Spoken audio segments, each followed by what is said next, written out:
Business Review, a daily program that delves into the latest and most significant economic stories. From stock markets to currency news, Business Review covers the most up-to-date stories in the global financial world.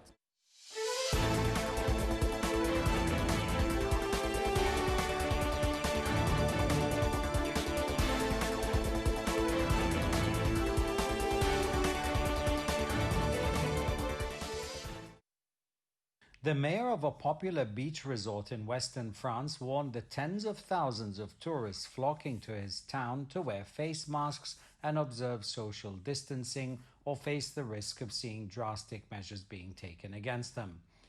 La Baule-Escoublat on the Atlantic coast is the largest town on a 9-kilometer bay famous for its sandy beaches. Mayor Franck Louvrier said that since France's COVID-19 lockdown was lifted in mid-May, the town's population had swollen tenfold to 180,000 inhabitants, boosted by an influx of holidaymakers desperate for some relaxation after more than 2 months of being confined at home for 23 hours a day. Yet fears of a second wave of COVID-19 are present everywhere, prompting Louvrier to renew calls for people to wear masks and keep 1 meter away from each other, a request largely heeded by many tourists. Louvrier, a former advertising executive and spin doctor at the time of Nicolas Sarkozy's presidency, sidestepped a question about whether he would follow in the steps of Barcelona and Spain, which has restricted access to beaches, but he did warn that he would be willing to take drastic measures if the virus spread. In the town, local business people cheered the return of tourists and the jump in trade. At the start of the season in May, the chairs in Pierre Gillou's beach restaurant were stacked up and the terrace was deserted as lockdown rules kept the population at home. Now, he said, he was pleased to see his regular customers again. Others were keeping a wary eye on the establishments that have been closed because of suspected COVID-19 cases. Butcher Stéphane Hobigan cheered the return of the trade that had come with the influx of tourists, but said he was concerned that the still small spread of cases should not make visitors flee.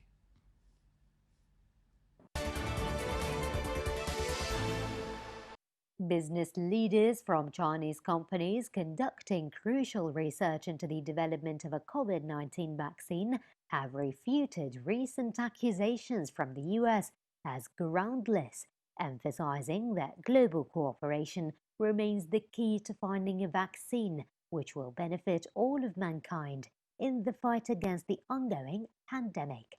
As the race to uncover a successful coronavirus vaccine continues, several leading figures involved with Chinese and international pharmaceutical companies have dismissed the allegations made by several voices in the US Senate, which claim that China is attempting to hamper Western countries' efforts in COVID-19 vaccine development.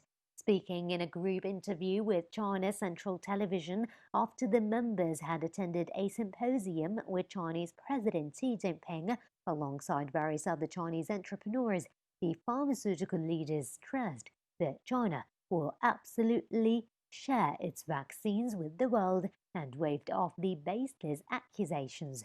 Wang Li, the global executive vice president of AstraZeneca China, who attended the symposium as a foreign enterprise representative, stressed that the vaccine development work should not become entangled with politics.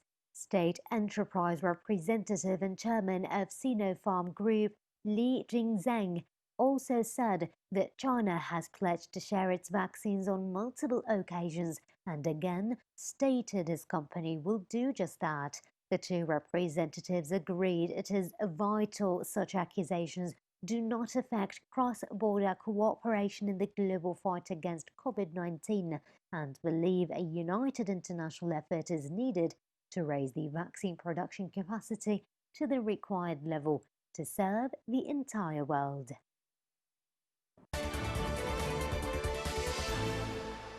China Media Group, the CMG, one of the major media outlets in the country, launched a 5G-based 4K 8K ultra-high definition production and broadcasting demonstration platform project in Beijing.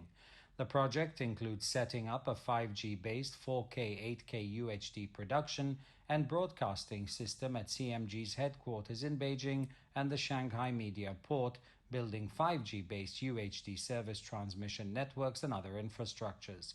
With a total investment of 420 million yuan, the project is planned to be completed in the next 2 years. Along with the project's construction, the CMG will carry out technological innovation in its newly built National Key Laboratory.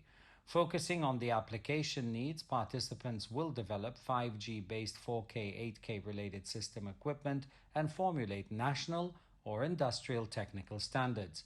After the completion of the project, a new business model of cloud pipe terminal based on 5G technology will come into being.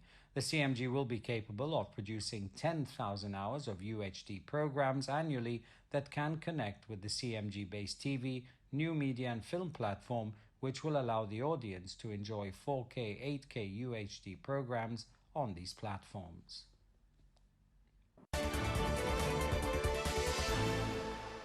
Australia reported its biggest budget deficit since World War II, as the coronavirus crisis knocks the country into its first recession in 3 decades. Despite government support, real gross domestic product is forecasted to have contracted by 7% in the second quarter, though activity is expected to pick up in the current quarter.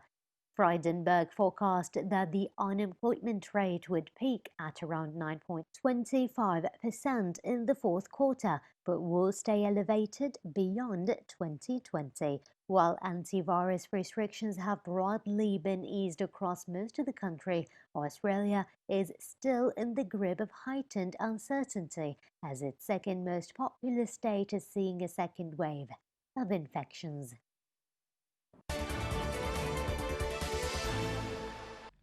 The U.S. Secretary of State Mike Pompeo urged India to focus on domestic supply chains and reduce its dependence on China for telecommunications and medical supplies as Washington's ties with Beijing deteriorate dramatically. Pompeo said at the U.S.-India Business Council India Ideas Summit that India had a chance to move supply chains away from China and reduce its reliance on Chinese companies in areas like telecommunications, medical supplies, and others. The U.S. administration has squarely blamed China for the coronavirus pandemic and accused Chinese firms like Huawei Technologies of cyber spying and facilitating human rights violations in China, charges Huawei and Beijing deny. The United States has also lambasted China's new national security law for the former British colony of Hong Kong. The United States has told China to close its consulate in Houston recently in a dramatic deterioration in ties. India's relations with China have also been strained following a border clash in the Himalayas last month in which 20 Indian soldiers were killed. Pompeo has accused the Chinese of initiating the conflict, also denied by Beijing. India, which recently banned dozens of Chinese apps in the country, including the popular TikTok video app, has not yet taken a call on Huawei after allowing the Chinese telecoms company to participate in trials for 5G networks. India is the world's main generic drug supplier, and its dependence on Chinese raw materials for its medicines is almost 70%. Separately, India's ambassador to the United States, Taranjit Singh Sandhu, said New Delhi was open to U.S. firms building manufacturing plants in the country. India's military confrontation with China has prompted calls for closer security ties with the United States and its allies, including Japan. India is modernizing its military to narrow a gap with China and has increasingly turned toward the United States over its traditional supplier, Russia.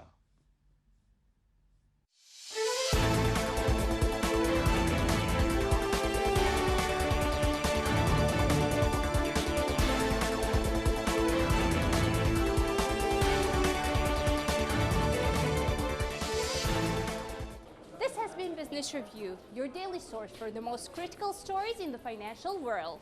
Tune in next time for the latest financial news impacting the world economy.